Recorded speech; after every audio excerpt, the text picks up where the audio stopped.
Bonjour, la vidéo qui suit est issue d'un long travail de recherche effectué par Thomas, un simple citoyen. La singularité de sa démarche est qu'il s'est efforcé de remonter à la source d'origine des informations. Ces vidéos ne prétendent pas délivrer de vérité. Elles sont mises au service du discernement de chacun.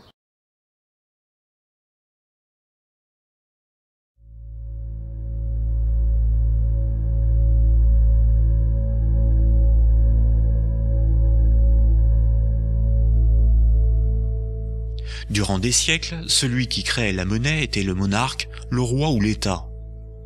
L'ensemble de son peuple était endetté de manière infinie envers lui en échange de ses services et de sa protection. Et pour vivre, le souverain imposait par la force à ses sujets l'emploi de sa monnaie pour leurs échanges, puis levait des impôts dans cette même monnaie. Ainsi, tout le monde devait avoir de la monnaie du souverain pour payer les impôts, et le souverain pouvait s'accaparer une partie de la production. Aujourd'hui, les souverains sont les banques. Notre monnaie s'appelle l'euro, mais contrairement à ce qu'on pourrait croire, ce ne sont pas les États qui créent la monnaie circulant dans l'économie.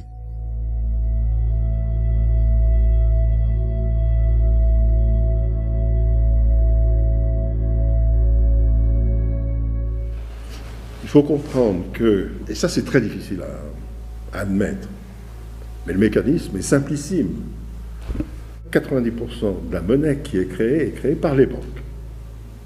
Première chose. 10% par les banques centrales. Les euros que vous avez dans votre poche sont des billets de la Banque centrale européenne. L'argent que vous avez sur votre compte a été créé par des banques commerciales, bien souvent privées, telles que le Crédit Agricole, HSBC ou la Société Générale. Autour de 95% de la monnaie qui circule de compte en compte grâce aux moyens de paiement tels que les cartes bancaires, les chèques et les virements, est de la monnaie électronique gérée et créée par les banques commerciales. On appelle cette monnaie la monnaie scripturale, car elle n'est concrètement qu'une écriture dans la comptabilité des banques. Les billets et les pièces de monnaie, fabriquées par l'État, ne représentent qu'environ 5% de la monnaie en circulation dans l'économie. Quand vous allez voir une banque pour qu'elle vous accorde un crédit, en réalité celle-ci ne prend pas l'argent déposé par d'autres de ses clients pour vous le donner. Elle crée de la monnaie à partir de rien. Ce sont des chiffres dans des ordinateurs, pas des billets de banque.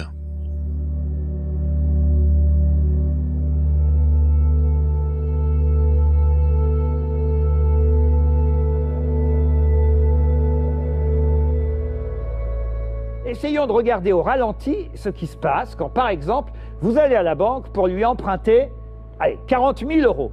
Le banquier va s'assurer que vous êtes solvable. Et vous connaissez la chanson, contrat, hypothèque, garantie, obligation, vos devoirs, vos responsabilités, vos contraintes, vos intérêts, uniquement à payer les intérêts. Arrive le moment de la signature. À la fin de la dernière lettre de votre nom, le banquier appuie sur la touche Enter de son ordinateur et aussitôt, comme par miracle, les 40 000 euros apparaissent. Avant le clic, ces 40 000 euros n'existaient pas. Après le clic, ils sont sur votre compte. C'est magique. Votre banque vient de créer de la monnaie. L'élément le plus concret de cette histoire, c'est que vous allez bosser des années pour rembourser cette dette. Mais ça, c'est une autre histoire.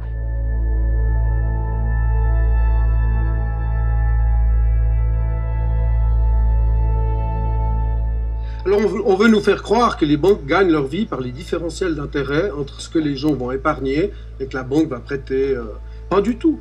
Les banques créent du néant des masses colossales de milliers de milliards de dollars, d'euros, de yens, etc. Et ils le créent du néant. C'est le banquier qui crée ses propres limites. Avec un dossier de 2-3 pages, on crée des millions. Maintenant, c'est des trillions. Alors, c'est dément. Et moi-même, j'ai eu de la peine à le comprendre. Alors, ce que je vous dis est vrai, on crée du néant des masses colossales. Quasiment toute la monnaie en circulation dans le monde a été créée lorsque des crédits ont été accordés par les banques commerciales. On appelle cela la création monétaire ex nihilo, ce qui veut dire à partir de rien. Lorsque un entrepreneur, il y aura un parti entrepreneur après, va chez le banquier demander de l'argent. L'argent que le banquier prête ne vient pas du tout d'un compte d'épargne. Il balance au bilan actif-passif une création pure qui ne vient de nulle part. Ça s'appelle ex nihilo en technique bancaire. Ça ne vient de nulle part. Ça ne vient pas des réserves du banquier, Ça ne vient pas de la Banque nationale suisse ou de la Banque centrale. Ça ne vient pas de compte d'épargne. Et il n'y a pas de limite.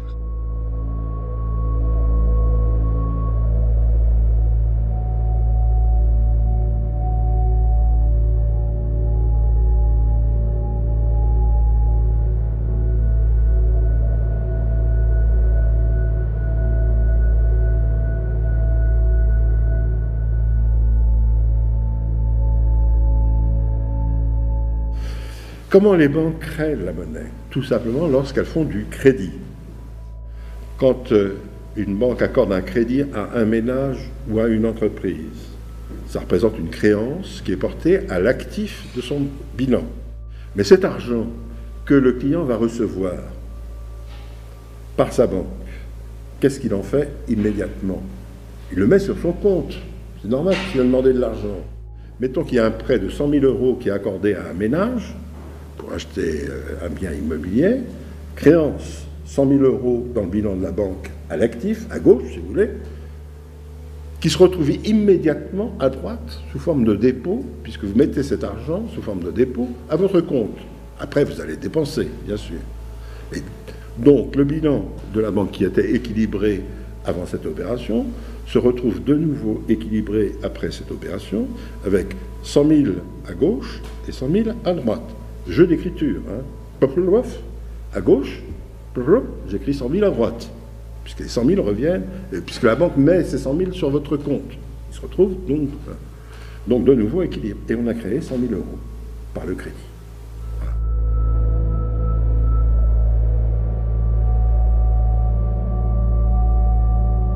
I think it is absolutely fundamental to understand that banks do not intermediate already existing money.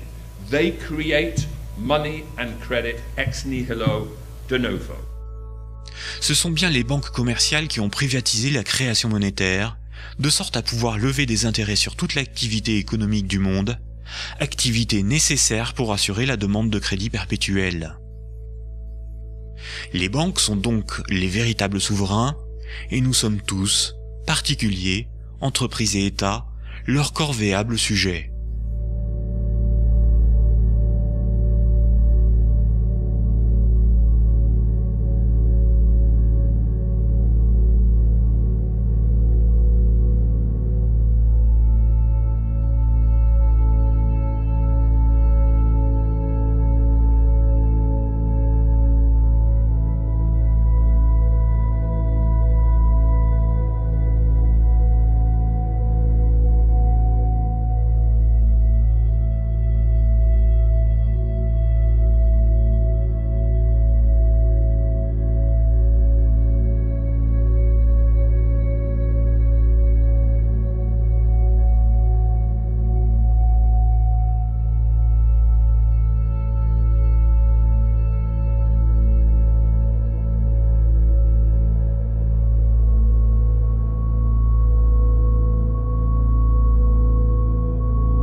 Rousseau disait ceci: jamais dans une monarchie, l'opulence d'un particulier ne peut le mettre au-dessus du prince. En revanche, dans une république, elle peut aisément le mettre au-dessus des lois. Oui, surtout si ce sont eux-mêmes, les opulents, qui font les lois. Alors c'est pour ça que le nombre était devenu très croissant et intéressant, était devenu maintenant un nombre majoritaire, enfin, les précurseurs du ralliement, c'est-à-dire les royalistes qui cessaient d'être royalistes pour passer à une république de bonne façon. Les quantités des gens de la haute aristocratie avaient regardé du côté de la roture, par conséquent il y avait un rapprochement déjà établi, déjà familial, entre les grandes familles aristocratiques et les grandes familles bourgeoises. Puis il y avait une autre façon aussi de fusion très occulte entre le centre droit, qui lui était resté en apparence monarchiste, et le centre gauche qui était passé à la République. Alors c'est vous dire que ces gens qui, à la Chambre, faisaient semblant d'être l'un républicain et l'autre royaliste, s'entendaient essentiellement sur les choses capitales, à savoir la protection de l'argent. Et puis ce sont des libéraux. Qu'est-ce que ça voulait dire? Pour bien comprendre, il faut remonter même à l'histoire de la Révolution française et aux Girondins. Les Girondins, c'était ceux qui, en face de Robespierre et des Montagnards, se proclamaient justement les amis passionnés de la liberté. Mais pour eux, il y avait une liberté qui était capitale, qui était première, qui était fondamentale. C'est ce qu'ils appelaient eux-mêmes la liberté économique. Ce qui signifie ceci: l'État, la collectivité, n'a pas à intervenir, liberté entière, n'a pas à intervenir dans les affaires privées, surtout dans les affaires commerciales. Il y avait des pauvres gens, des affamés, qui commençaient à réclamer une intervention de l'État pour la fixation du prix maximum du pain. Ça leur paraissait évidemment nécessaire, quoiqu'ils ne payent pas trop cher la miche de pain.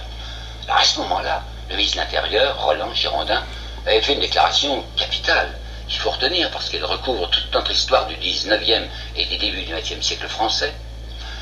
Tout ce que le pouvoir, tout ce que l'État peut décider en matière économique, c'est qu'il n'interviendra jamais. Autrement dit, du côté des profits, c'est-à-dire de la vente des commerçants, l'État a les mains liées. Il ne peut rien faire. Mais ces mêmes commerçants et ces mêmes industriels se tournent du côté de l'État pour lui demander des avantages. Par exemple, pour demander des concessions de mines. Par exemple, au 19e siècle, pour demander des concessions de chemin de fer. Par exemple, pour demander des primes à l'exportation. Alors d'un côté, vous avez l'État qui est répudié comme inconvenant, enfin qui ne se mêle pas de nos affaires, mais d'autre part, le même État, c'est-à-dire la collectivité, est au contraire l'objet de sollicitations permanentes afin d'avoir de l'argent. Alors je répéterai donc, l'État a les mains liées du côté du peuple, du côté du grand nombre, mais il a eu les mains ouvertes du côté du petit nombre. Et bien à partir de 1879, ce sont ces affairistes-là, ces libéraux-là, qui vont être au pouvoir en France, et ils vont l'être, vous savez, pour des décennies. Ce sont des gens qui sont costumés en républicains et qui ne pensent en réalité qu'à la protection des grands intérêts. Leur république, c'est la république des riches, dirigée par les riches et au bénéfice des riches.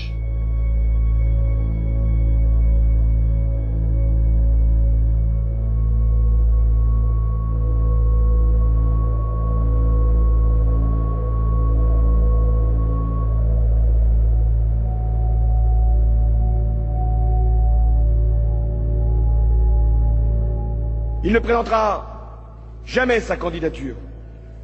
Il ne sera donc pas élu. Et pourtant, il gouverne. Cet adversaire, c'est le monde de la finance. Christophe Deloire, quand on lit Circus Politicus, on a l'impression qu'ils font semblant tous. Ils jouent un rôle qu'en réalité ils n'ont plus. C'est-à-dire qu'ils seraient capables de prendre la décision de lutter, de s'opposer au marché. Il est clair que dans les extraits qu'on vient de voir, ils font semblant. Parce que, par exemple, la régulation bancaire, que chacun nous vend, ou nous a vendu dans les différents discours de Toulon, ça dépend plus du pouvoir national.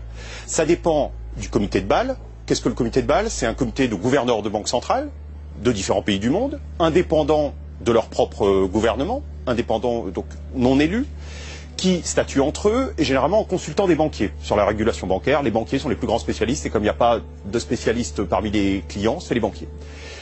Ce comité rédige des textes qui ensuite sont le cas échéant évoqués au G20, puis repris, adoptés à Bruxelles par les différentes institutions, on y reviendra, et puis à la fin des fins, on statue au Parlement national, au Parlement français, à l'Assemblée nationale et au Sénat, et à ce moment-là, au fond, on adopte le texte qui a été prévu au début.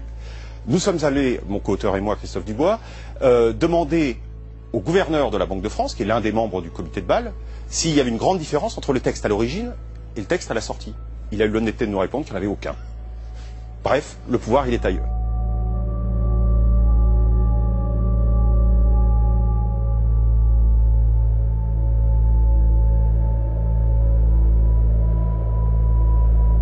François Hollande va devoir déplaire soit au marché financier, soit à ses électeurs, puisqu'il est certain de ne pas parvenir à réconcilier les deux.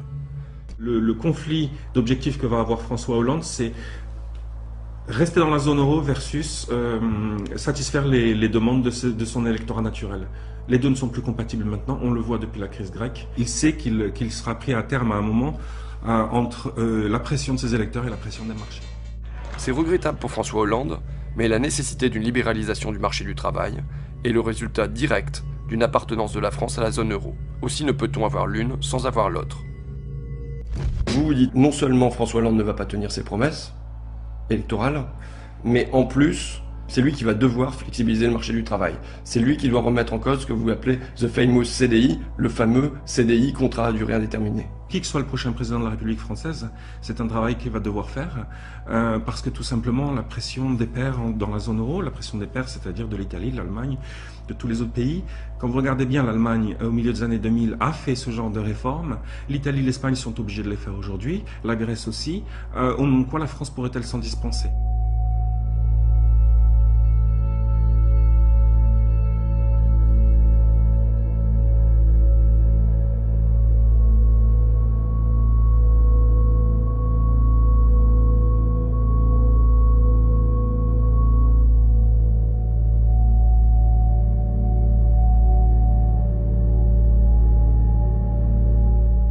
Je disais, cas numéro 1, François Hollande est conciliant et il revient de lui-même sur ses maigres promesses de campagne, il libère le marché du travail, il en finit avec le CDI tel qu'on le connaît. Cas numéro 2, il lui faut une petite pression de ses partenaires européens, une petite concession qui lui serve de prétexte, et derrière, il libéralise le marché du travail. Cas numéro 3, le pire, mais pas le plus probable, vous nous dites, il refuse de se plier à ce programme, à cette injonction, et alors les marchés vont le punir, le rappeler sérieusement à l'ordre. C'est bien ça? Oui. Donc là, jusque-là, dans les 3 cas, c'est toujours les marchés. Quand vous dites soit les électeurs, soit les marchés seront déçus, dans les 3 cas, c'est toujours les électeurs qui seront déçus et les marchés qui gagnent. Oui, regardez la Grèce, regardez l'Espagne, regardez l'Italie, regardez tout ce qui se passe en Europe depuis 2010. On a bien vu que de toute façon, à la fin, c'est le marché qui l'emporte. Je ne suis pas en train de dire que le marché a nécessairement raison, et au sens moral du terme, en tout cas, il aura raison factuellement, puisqu'il s'imposera, ça c'est clair. Donc c'est de ce point de vue-là que je le dis, oui, en effet.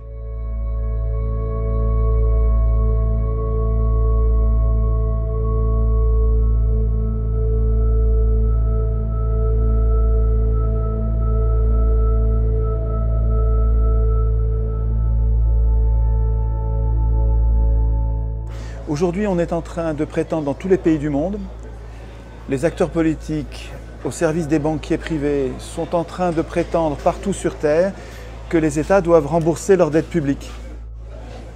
À chaque fois que les États-Unis ont remboursé la dette publique, ça a déclenché une crise systémique majeure.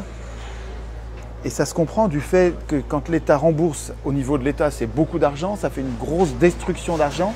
Et les sociétés, la société américaine en l'occurrence, manque d'argent brutalement quand l'État essaie. En fait, on le voit universellement, mais c'est particulièrement flagrant pour le cas des États-Unis parce qu'ils ont eu historiquement, depuis leur indépendance jusqu'à aujourd'hui, ils ont eu 6 grandes dépressions. Les 6 périodes où l'État fédéral américain a essayé le plus de rembourser sa dette publique. Ce qu'on nous demande aujourd'hui, voilà, exactement, et qui va nous conduire à la crise, puisque à chaque coup ça donne une crise. Et ça revient au problème de tout à l'heure sur ce fonctionnement tordu où on essaie de faire comme si l'État était un ménage, une entreprise comme un autre, ou un bon père de famille entre guillemets. C'est il est émetteur de la monnaie. En tant qu'émetteur de la monnaie, il ne peut pas fonctionner comme un simple utilisateur. Lui est obligé de d'abord émettre la monnaie s'il veut pouvoir la reprendre parce que personne d'autre que lui ne l'émettra. C'est le seul émetteur.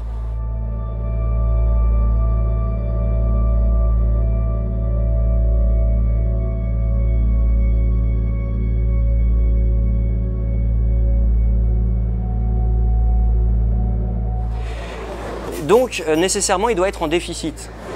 Et s'il essaie de récupérer ce déficit, ça veut dire qu'il retire la monnaie de l'économie. Et c'est là qu'il y a le chômage. Et si toute la monnaie a été créée par des déficits publics via un système de dette publique, rembourser cette dette publique, ça veut dire saigner à blanc l'économie, je reprends la métaphore de tout à l'heure, saigner à blanc l'économie de toute sa monnaie. Donc c'est sa mort monétaire. À chaque fois que l'État rembourse la dette publique, essaye de rembourser la dette publique, à chaque fois c'est une crise systémique majeure parce que nous détruisons trop de monnaie.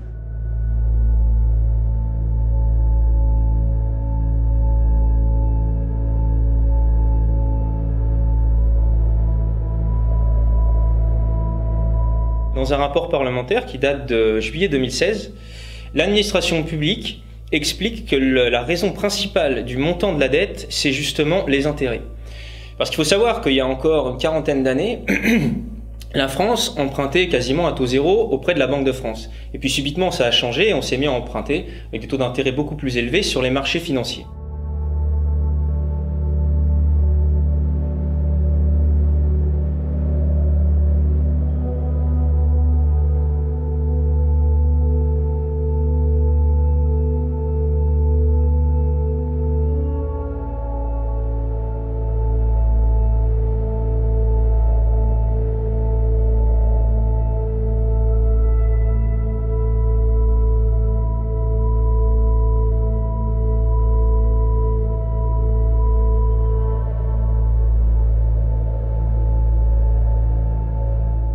Et donc ça a un coût faramineux. Aujourd'hui, on en est rendu, d'après les chiffres du rapport, à en gros presque 600 milliards de dettes uniquement dues au montant des intérêts. Alors 600 milliards, c'est énorme, c'est 30% de la dette, un tiers. Ce qui est vraiment intéressant avec ce genre de rapport, c'est de voir qu'en fait, il n'y a aucun déni de réalité. l'administration publique et les hommes politiques reconnaissent parfaitement qu'aujourd'hui, la cause principale de la dette, c'est uniquement le taux d'intérêt qui profite uniquement aux banques. C'est-à-dire qu'on a alourdi considérablement la dette sans raison pour l'intérêt général en tout cas. On a 600 milliards qui servent à rien, mais qu'on doit quand même payer, et qu'on paye. Quand vous payez les intérêts d'un crédit, cette fois la banque emploie cette monnaie scripturale pour ses propres dépenses, payer ses employés et ses actionnaires. C'est comme cela qu'elle s'enrichit. Il est impossible de diminuer significativement les volumes de crédits accordés dans le monde sans manquer de monnaie. Les crédits augmentent la monnaie disponible dans l'économie et à l'inverse, le remboursement diminue la monnaie disponible dans l'économie. Moins il y a de crédits accordés par les banques, plus la monnaie est rare. Ainsi, la seule solution pour rembourser les crédits et disposer de monnaie pour l'économie, c'est de faire toujours plus de crédits. C'est pour cela qu'il faut sans cesse consommer, fabriquer toujours plus d'immobilier, de voitures, de téléviseurs, de routes, de sorte à maintenir la demande de crédit en constante augmentation. C'est aussi pour cela que sans croissance, la monnaie disparaît. La croissance est une nécessité de notre système monétaire. L'ensemble de l'humanité est obligé de produire toujours plus de richesses, quitte à détruire l'environnement. C'est une forme d'esclavage par la dette.